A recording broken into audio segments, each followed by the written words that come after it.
जय गुरु जी, शुक्राना गुरु जी, आप जी का अनंतम शुक्राना मेरे मालिक।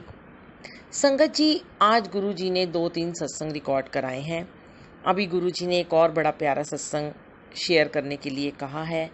इसे एक प्रसंग समझें, सत्संग समझें, क्योंकि काफ़ी लोगों के मन में ये प्रश्न उठता है कि गुरु जी को भोग कैसे लगाएं।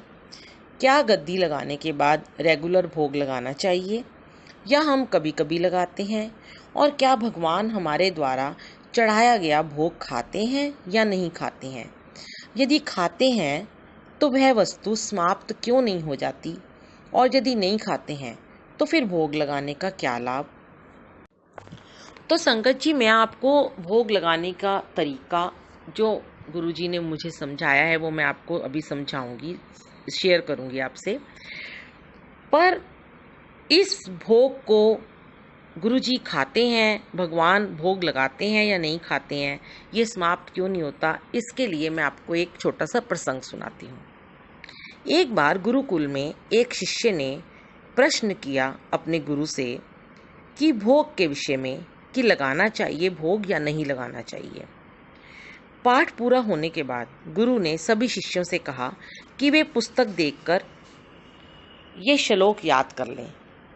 1 घंटे के बाद गुरु ने प्रश्न करने वाले शिष्य से पूछा कि उसे श्लोक याद हुए या नहीं। उस शिष्य ने पूरा श्लोक शुद्ध शुद्ध गुरु को सुना दिया, पर फिर भी गुरु ने सिर नहीं में हिलाया। तो शिष्य ने कहा कि वे चाहे तो पुस्तक देख लें, श्लोक बिल्कुल शुद्ध है, मैंने इसे पूरा याद करके आपको सुनाया है। अब गुरु ने पुस्तक दिखाते हुए कहा, श्लोक तो पुस्तक में है ही, तो तुम्हें कैसे याद हो गया। शिष्य कुछ नहीं कह पाया। तब गुरु ने कहा, पुस्तक में जो श्लोक है वह स्थूल रूप में है, तुमने जब श्लोक पढ़ा तो वह सूक्ष्म रूप में तुम्हारे अंदर प्रवेश कर गया। अब उसी सूक्ष्म रूप में वह तुम्हारे मन में रहता है, फिक्स हो गया। इतना ही नहीं, जब तुमने इसको पढ़कर कंठस्थ कर लिया, याद कर लिया, तब भी पुस्तक के स्थूल रूप के श्लोक में कोई कमी नहीं आई। मीन्स कि जब आपने पुस्तक का वो श्लोक याद कर लिया तो वह श्लोक जो था वह पुस्तक के अंदर ही रह गया, वहीं का वहीं टिका रहा। इसी प्रकार पूरे विश्व में व्याप्त परमात्मा हमारे द्वारा चढ़ाए गए निवेदन को सूक्ष्म रूप से ही ग्रहण करते हैं, और इससे स्थूल रूप की वस्तु में कोई कमी नहीं आती। उसी को हम प्रसाद के रूप में स्वीकार करते हैं। बहुत अच्छा ये प्रसंग लगा मुझे कि थाली में अगर भोग रखा है तो वह तो स्थूल रूप में उसमें कोई कमी नहीं आएगी, पर उन्होंने गुरुजी ने सूक्ष्म रूप में उसका भोग लगा लिया। अब शिष्य को उसके प्रश्न का उत्तर मिल गया था। अब प्रश्न ये है कि भोग कैसे लगाएं। संगत जी, कई बार लोग अपने दरबार की पिक्चर मुझे भेजते हैं, या मैं कभी कभी फेसबुक पे या कभी देख लेती हूँ कहीं पर भी, या किसी व्हाट्सएप ग्रुप में आती हैं। पहले भी बहुत बार इस पर सत्संग गुरुजी पोस्ट करवा चुके हैं, और शायद बार बार ये सेवा हमसे लेना चाहते होंगे। तो संगत जी, अगर आप घर में गुरुजी की गद्दी लगाते हैं तो कुछ बातों का ध्यान रखना बहुत ज़रूरी है। जैसे एक सिंगल सोफ़ा या चेयर अगर वे यूज्ड है तो उस पर एक साफ क्लॉथ बिछाएं। अगर नहीं है चेयर तो डायरेक्ट चोला लगा सकते हैं। अब हमें ये पता होना चाहिए कि चोला हम क्यों लगाते हैं। हम क्या दे सकते हैं अपने गुरु महाराज को, हमारी इतनी औकात कहाँ, पर हाँ, हमारा प्यार ही देखते हैं गुरुजी। चोला तो गुरुजी खुद पहन कर आते हैं, जो भी उन्हें पसंद हो, पर हम सोफे पर चोला इसलिए लगाते हैं कि जहाँ हमारे गुरुजी आकर बैठें, हम वहाँ कुछ नया और साफ बिछा सकें। अगर आपके पास चोला नहीं है तो इफ़ एंड बट में ना रहें, खाली दुपट्टा या दुशाला लगा लें, पर हाँ, 2.5 मीटर का साफ कपड़ा चारों तरफ सिलाई लगाकर, चाहे तो थोड़ा सा बॉर्डर लगाकर उसे बिछा लें। साइड में दोनों तरफ 2 स्टूल रखें और उसे भी कवर करके रखें। भोग को ढकने के लिए भी कवर रखें। चरणों में एक सॉफ्ट कुशन रखें, उस पर कवर करें और थोड़े फ्लावर रख दें। चरण स्वरूप जो हैं गुरुजी के, थोड़ा सा दूर हटाकर रखें। गुरुजी महाराज को पांव फैलाकर कंफर्टेबल बैठने की ताकि जगह मिल सके। आपने देखा होगा गुरुजी के बड़े मंदिर में भी गुरुजी के चरणों में गद्दी कुशन के ऊपर सिर्फ फ्लावर होते हैं। गुरुजी की जुत्ती जो है वो उनके टाइम की जुत्ती है और उसे सिर्फ त्योहारों पे या किसी फेस्टिवल पे ही बाहर निकाला जाता है। अब एक दो जगह मैं गई तो उन्होंने गुरुजी की जुत्ती रखी हुई थी, तो मेरे मन में ये ख्याल आया, मैं बैठी हुई थी, मैं गुरुजी से बातें कर रही थी, गुरुजी से टेलीपैथी से मैं बात कर रही थी, तो गुरुजी भी हंस रहे और मैं भी हंस रही। गुरुजी मुझे कहते हैं तो सत्संग खत्म होने के बाद ना एक बार इनसे पूछियो कि ये कौन से नंबर की जुत्ती लेकर आए हैं। तो मैं हंस पड़ी, मैंने कहा गुरुजी तो मुझे बड़ी छोटी सी जुत्ती लग रही है। तो गुरुजी तो हमारे खूब अच्छी कुदरत की कारीगरी है, लंबे ऊंचे अच्छे सेहतमंद और बढ़िया से हैं हमारे महाराज, पाँव भी उनके अच्छे लंबे हैं। तो मेरे मन में ये ख्याल आया, मैंने बाद में सत्संग में उनसे पूछा कि आप कौन से नंबर की जुत्ती लाए हो, तो उन्होंने बताया कि 6 या 7 नंबर की जुत्ती लाए। मैंने कहा कि आपको पता है गुरुजी को इस नंबर की जुत्ती आती है? बोले नहीं, हमें नहीं पता आंटी। मैंने कहा तो फिर आप क्यों लेके आए हो ना, आप खाली चरण ही रख लेते, चरण स्वरूप रख लेते, और वो भी नहीं रखेंगे तो और भी अच्छा है कि गुरुजी के लिए सिर्फ फूल रखें चरणों पे कुशन रख के, ताकि गुरुजी तो अपना चोला और अपनी जुत्ती पहन के आए हैं ना। अब कई लोग मैंने देखा है पहले तो ज़्यादा करते थे, अब उन्होंने कम कर दिया, क्योंकि बहुत बार गुरुजी ने ये सत्संग हमसे शेयर करवाया है। सूट का कपड़ा ला के रख देते हैं, पैंट कमीज़ कुर्ता पजामा ला के रख देते हैं और उसे बाद में फिर खुद ही पहन लेते हैं। बहुत गलत है ये बात। ना तो आपको गुरुजी के कुर्ते का साइज़ पता है, और गुरुजी क्या स्त्री हैं जो वह आपका लेडीज सूट पहनेंगे और उसे फिर लेडीज़ संगत आंटियाँ कहती हैं कि ये ब्लेस हो गया, हम बनवा लेंगे। हाँ, गुरुजी का दुपट्टा कभी कभी नई नवेली किसी लड़की की शादी होने वाली हो, उसकी गोद भराई हो, तो आप गुरुजी का स्वरूप पे दुपट्टा लगा के ब्लेस करके उसकी झोली में डाल सकते हैं, फिर उसे दोबारा गुरुजी को नहीं लगाते हैं। गुरुजी बहुत पवित्र और सुच्चे रब हैं, उनको बहुत सुच चाहिए संगत जी। हमारी इतनी कहाँ औकात कि हम उन्हें पहनाएं और फिर पहने। गुरुजी ने अपने समय में अगर अपने चोले किसी संगतों को दिए हैं ना, तो वो गुरुजी ने खुद दिए हैं, अपने हाथों से दिए हैं। मुझे पता है बहुत सारी संगत के पास गुरुजी के चोले, उनकी जुत्तियां हैं। गुरुजी ने अपने उतरे हुए चोले, अपनी उतरी हुई जुत्ती उनको दी, तो वो रखने के लिए दी है, और उन्होंने संगतों ने आज भी संभाल के रखा हुआ है।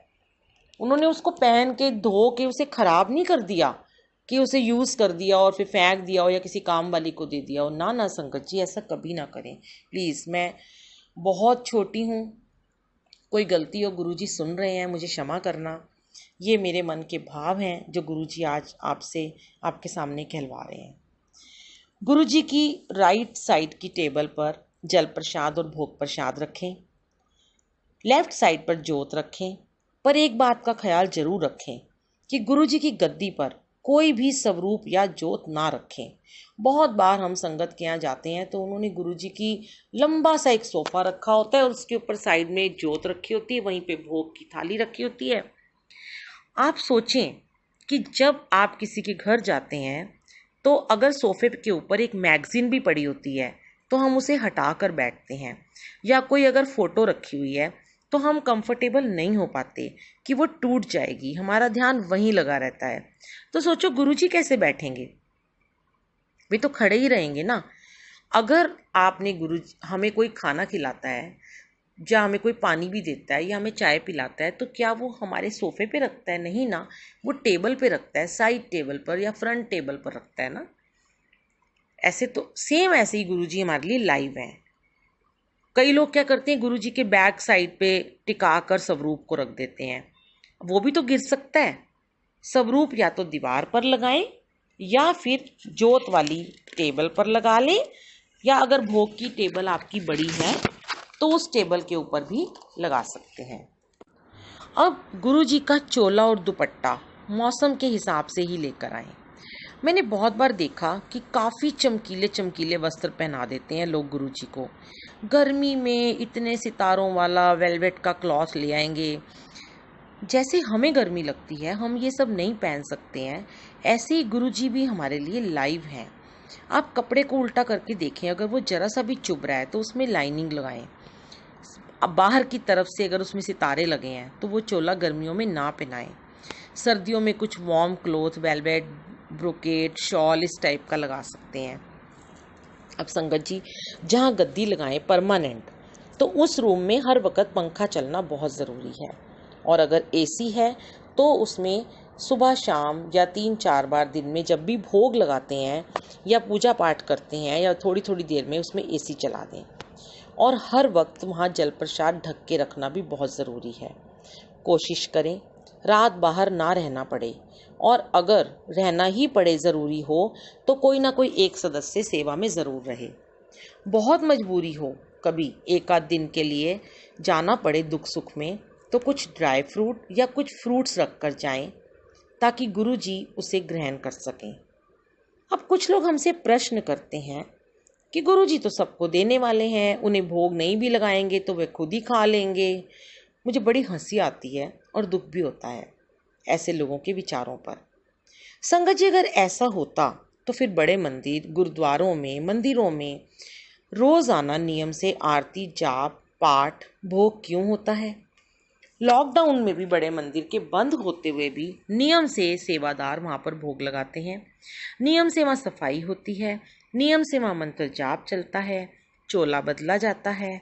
संगत जी, जैसे हम घर से बाहर जाते हैं, अगर हमारे घर कोई बुजुर्ग है तो उनका खाने का इंतज़ाम करके ही जाते हैं ना, या ये सोचते हैं कि वे खुद ही बना लेंगे, खुद ही खा लेंगे। और अगर किसी छोटे बच्चे को छोड़कर जाते हैं तो भी उसका ख्याल रखकर ही बाहर जाते हैं। तो गुरु जी हमारे घर के मुख्य फैमिली मेंबर हैं।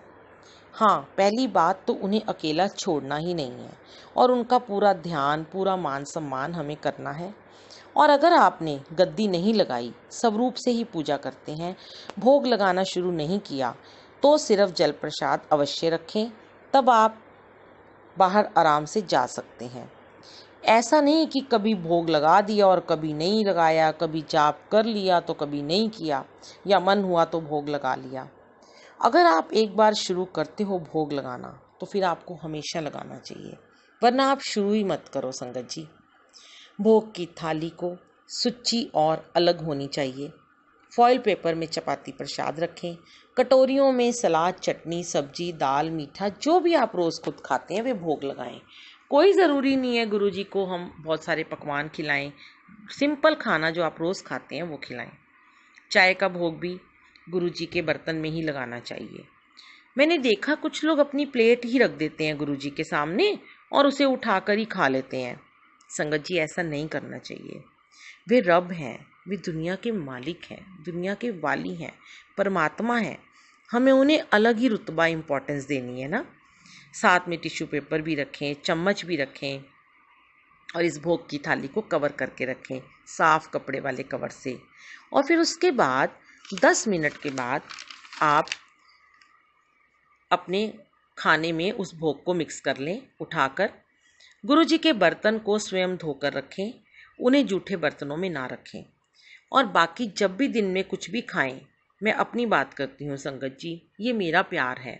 Fruits, pizza, burger, Coke, sweet, ice cream, chocolate, कुछ भी, एनी टाइम, एनी चीज़ मैं उसे भोग लगाती हूँ। मेरे तो अंदर एक टुकड़ा भी नहीं जाता कुछ भी खाने से पहले। मैं अगर ब्रेड बटर खाती हूँ नाश्ते में तो वही भोग लगा देती हूँ। पता है संगत जी, मैं कुछ दिन पहले डाइटिंग कर रही थी, तो मैंने फिर से अन्न छोड़ दिया था कुछ दिनों के लिए, और फ्रूट्स, वेजिटेबल, लस्सी, सूप, जूस यही सब पीती थी। खाना एक वक्त खा लेती थी। तो गुरुजी भी मेरे साथ डाइटिंग करते थे। संगत जी, हम बहुत हंसे। एक दिन गुरुजी मुझे कहने लगे, तू खुद तो पतली हो रही है, मुझे भी साथ में पतला कर रही है। तो गुरुजी हमारा ना भाव देखते हैं संगत जी।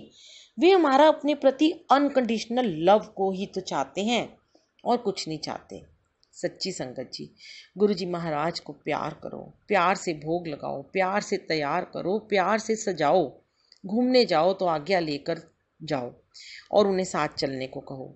टीवी देखो तो जिद करो कि आपके साथ वो भी थोड़ी देर बैठे। भजन सुनाओ, शबद गुरबानी सुनाओ, सॉन्ग सुनाओ, जाप सुनाओ, कुछ भी करो। हर चीज़ का एक नियम बनाओ। अमृत वेला में बैठो उनके साथ, फिर देखना आपको छोड़कर वो कहीं नहीं जाएंगे। तो आज आपको भोग लगाने का सही तरीका बता दिया है और सत्संग करने का भी तरीका बता दिया है। गद्दी नहीं लगा सकते, चोला नहीं लगाना है, खाली स्वरूप से पूजा करें। स्वरूप भी नहीं है तो मन में जय गुरु जी बोल के अपने मंदिर में ही भोग रख दें, घर में किसी भी कोने पे रख दें, जल प्रसाद उनके नाम का रख दें। वह ज़रूर आएंगे और आपका भोग ज़रूर लेकर लगाएंगे। जय गुरु जी, शुक्राना गुरु जी, लव यू गुरु जी, अनंतम शुक्राना। जय गुरु जी, शुक्राना गुरु जी।